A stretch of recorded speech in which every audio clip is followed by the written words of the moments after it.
Pranava Greenwich, where the dream of luxury and nature truly comes home. Pranava Greenwich, a home full of love and dream. ప్రపంచ ఆర్థిక వ్యవస్థలో American dollar కేవలం ఓ currency మాత్రమే కాదు, అది దేశాల తలరాతలను నిర్ణయించే అత్యంత శక్తివంతమైన సాధనం. అంతర్జాతీయ వాణిజ్యంలో మెజార్టీ లావాదేవీలు డాలర్లలోనే సాగుతుండటంతో ప్రపంచ మార్కెట్పై దీనికి తిరుగులేని ఆధిపత్యం దక్కింది. చమురు ధరల నిర్ణయం నుంచి విదేశీ మారక ద్రవ్య నిల్వల వరకు ప్రతిదీ డాలర్ చుట్టూనే తిరుగుతోంది. నిజంగా డాలర్కి అంత సీనుందా? లేని క్రేజ్ని ఉన్నట్లు చూపించేశారా? కేవలం అమెరికా ఇచ్చిన హైప్ వల్లే డాలర్ ప్రపంచాన్ని శాసిస్తోందా?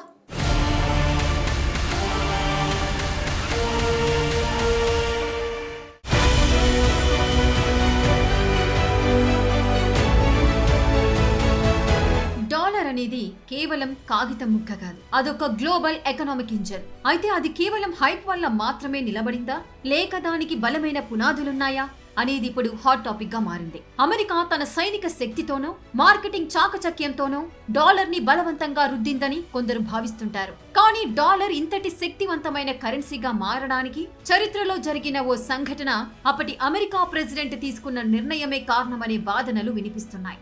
డాలర్ కి గోల్డ్ రేట్లకి ఉన్న లింక్ గురించి కూడా సోషల్ మీడియాలో ఓ స్టోరీ వైరల్ అవుతోంది. అదేంటంటే 50,000 సీటింగ్ కెపాసిటీ ఉన్న స్టేడియం కి మొదట్లో స్టేడియం యాజమాన్యం 50,000 టికెట్లు మాత్రమే ఇచ్చేది. అంటే ఒక టికెట్ కి ఒక సీటు.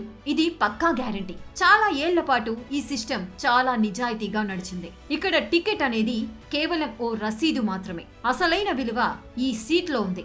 ఆ సీటుని ఇంటికి పట్టుకెళ్లలేరు కాబట్టి ఆ టికెట్ ని అంతా భద్రంగా దాచుకున్నారు. కొన్నేళ్లకు స్టేడియం యాజమాన్యం ఆలోచన మారింది. బయటి జనం ఈ టికెట్లను కరెన్సీలా వాడుకోవడం గమనించింది. నా వాచ్ ఇస్తాను 2 టికెట్లు ఇవ్వు, నా బైక్ ఇస్తాను 5 టికెట్లు ఇవ్వు అన్నట్లుగా మార్చుకుంటున్నారు. జనం స్టేడియంలో తమ సీటు ఉందా లేదా అనేది చూడటం మానేసి ఈ టికెట్ ముక్కనే ఎక్కువగా నమ్మటం మొదలు పెట్టారు.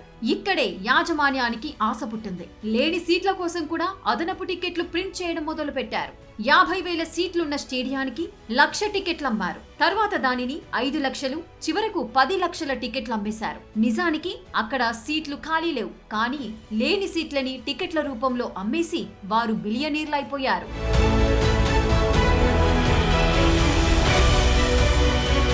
అసలు కథ అప్పుడే మొదలైంది. ఒకరోజు బయటి దేశాల నుంచి టికెట్లు ఉన్నవారంతా ఒక్కసారిగా స్టేడియం దగ్గరకొచ్చి మా సీట్లు మాకు చూపించండి అని అడిగారు. యాజమాన్యం దగ్గర సీట్లు లేవు. అప్పుడు వారు ఒక చరిత్రాత్మక నిర్ణయం తీసుకున్నారు. స్టేడియం గేట్లు లాక్ చేసేశారు. ఇకపై టికెట్లు ఇస్తే మేము సీట్లు ఇవ్వం. ఆ టికెట్ మీకు విలువైనది, ఆ కాగితమే మీ డబ్బు అని ప్రకటించారు. ఈ కథలో స్టేడియం అంటే బ్యాంక్, సీట్ అంటే గోల్డ్, టికెట్ అంటే అమెరికన్ డాలర్. చాలా ఏళ్ల క్రితం వరకు $35లకు 1 ఔన్స్ బంగారం ఇచ్చే గ్యారంటీ ఉండేది. ఆ డాలర్ అనేది కేవలం బంగారానికి సంబంధించిన రసీదు మాత్రమే. అప్పట్లో అమెరికా ప్రభుత్వం తన దగ్గర ఉన్న బంగారం నిల్వల కంటే ఎక్కువ డాలర్లని ముద్రించింది. ఫ్రాన్స్ లాంటి దేశాలకు డౌట్ వచ్చి మా డాలర్లు తీసుకొని మా బంగారం మాకిచ్చేయండి అని అడిగారు.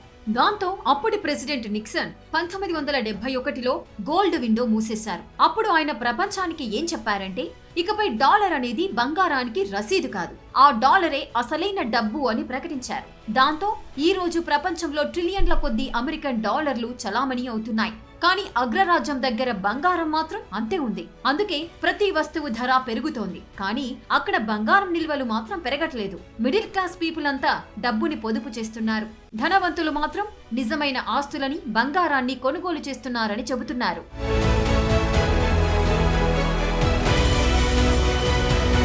ప్రపంచవ్యాప్తంగా ఇన్వెస్టర్లు సేఫ్ హెవెల్ కోసం చూసినప్పుడు వారికి ముందుగా గుర్తొచ్చేది డాలరే.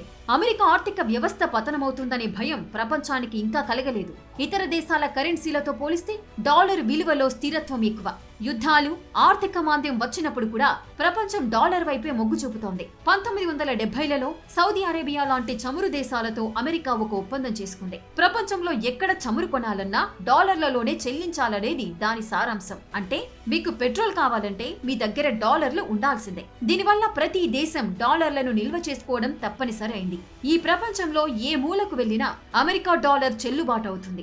అంతర్జాతీయ వాణిజ్యంలో 80% పైగా లావాదేవీలు డాలర్లలోనే జరుగుతాయి. ఈ భారీ చలామణి వల్ల దాని డిమాండ్ ఎప్పుడూ తగ్గడం లేదు.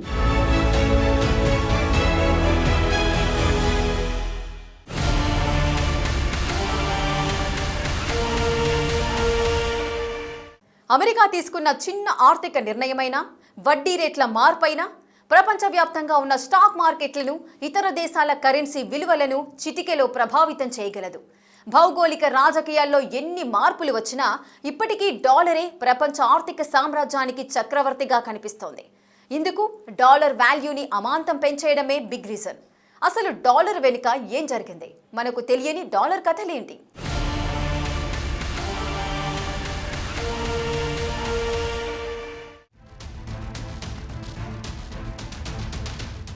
ప్రపంచ ఆర్థిక వ్యవస్థకు కీలకంగా డాలర్. అమెరికా వైట్ హౌస్ తీసుకునే ఒక చిన్న డెసిషన్ మన దేశంలోని సామాన్యుడి జేబును కూడా ప్రభావితం చేయగలదు. భౌగోళిక రాజకీయాల్లో ఎన్ని దేశాలు సూపర్ పవర్లుగా ఎదిగినా కరెన్సీల చక్రవర్తిగా డాలర్ తన ఆధిపత్యాన్ని ఏళ్ల తరబడిగా కాపాడుకుంటోంది. డాలర్ వెనుక ఉన్న రహస్య కథ ఏంటి? రెండో ప్రపంచ యుద్ధం జరుగుతున్న సమయంలో ప్రపంచ దేశాలన్నీ ఆర్థికంగా చితికిపోయాయి.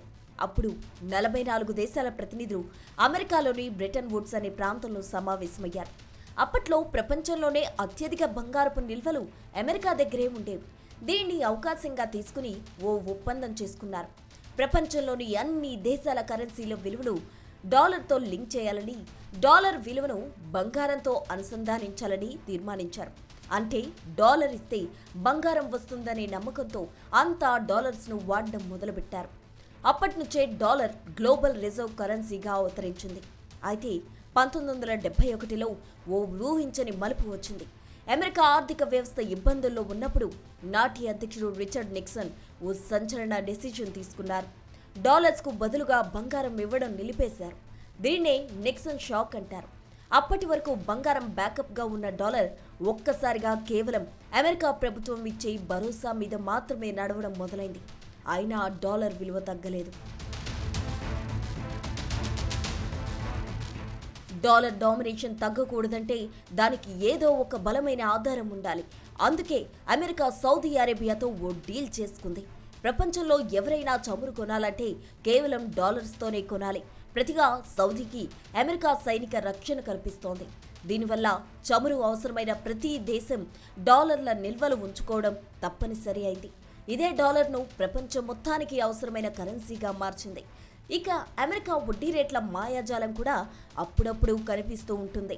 ఫెడరల్ రిజర్వ్ వడ్డీ రేట్లు పెంచితే ప్రపంచవ్యాప్తంగా ప్రకంపనలు వస్తాయి. అమెరికా వడ్డీ రేట్లు పెంచితే ఇన్వెస్టర్లు ఇతర దేశాల్లో ఉన్న తమ పెట్టుబడులు వెనక్కి తీసుకుని అమెరికా బాండ్లలో పెడతారు. దీనివల్ల డాలర్కు డిమాండ్ పెరిగి మన రూపాయి లాంటి కరెన్సీల విలువ పడిపోతుంది. అనేక దేశాలు డాలర్లలో అప్పులు తీసుకుంటాయి. డాలర్ విలువ పెరిగితే ఆ దేశాలు చెల్లించాల్సిన వడ్డీ భారం అమాంతం పెరిగిపోతుంది. అయితే ప్రపంచవ్యాప్తంగా ఇప్పుడు డాలరైజేషన్ అనే చర్చ నడుస్తోంది. డాలర్ ఆధిపత్యంపై కొన్ని దేశాలు అసహనంగా ఉన్నాయి. అమెరికా తన రాజకీయ ప్రయోజనాల కోసం డాలర్ను ఓ ఆయుధంలో వాడుతోందనే విమర్శలున్నాయి.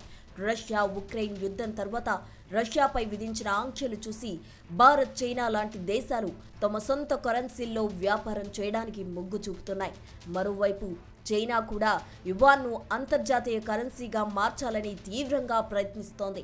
బ్రిక్స్ కూటమిలోని Brazil, Russia, India, China, South Africa దేశాలు డాలర్కు ప్రత్యామ్నాయంగా కొత్త కరెన్సీ తీసుకురావాలని ప్రయత్నిస్తున్నాయి. వాస్తవానికి డాలర్కు ఉన్న సీన్ వాస్తవమే. దశాబ్దాల క్రితమే అమెరికా తెచ్చిన హైప్తో ఇప్పుడు అది తోపు కరెన్సీగా మారింది. అయితే అమెరికా తన ఇష్టారాజ్యంగా డాలర్ను రాజకీయ ఆయుధంగా వాడుతుండటంతో ఇతర దేశాలు ప్రత్యామ్నాయాల కోసం వెతుకుతున్నాయి. డాలర్ కేవలం ఓ కాగితం ముక్క కాదు, అది అమెరికా రాజకీయ, సైనిక, ఆర్థిక బలాల కలయిక. డాలరైజేషన్ గురించి చర్చలు జరుగుతున్న ప్రస్తుతానికి ప్రపంచ ఆర్థిక సామ్రాజ్యానికి డాలరే ఏకైక చక్రవర్తి. అయితే గతంలో గ్రీక్ డ్రాక్మా, రోమన్ దినారియస్, బ్రిటిష్ పౌండ్ ఎలా తమ ఆధిపత్యాన్ని కోల్పోయాయో భవిష్యత్తులో డాలర్కు కూడా అలాంటి పరిస్థితి ఎదురయ్యే అవకాశాలున్నాయి. ఇప్పటికైతే ప్రపంచ ఆర్థిక వ్యవస్థను నడిపించే స్టీరింగ్ అమెరికా డాలరే. అది ఎటు తిరిగితే ప్రపంచం అటు తిరుగుతుందనేది మాత్రం వాస్తవం.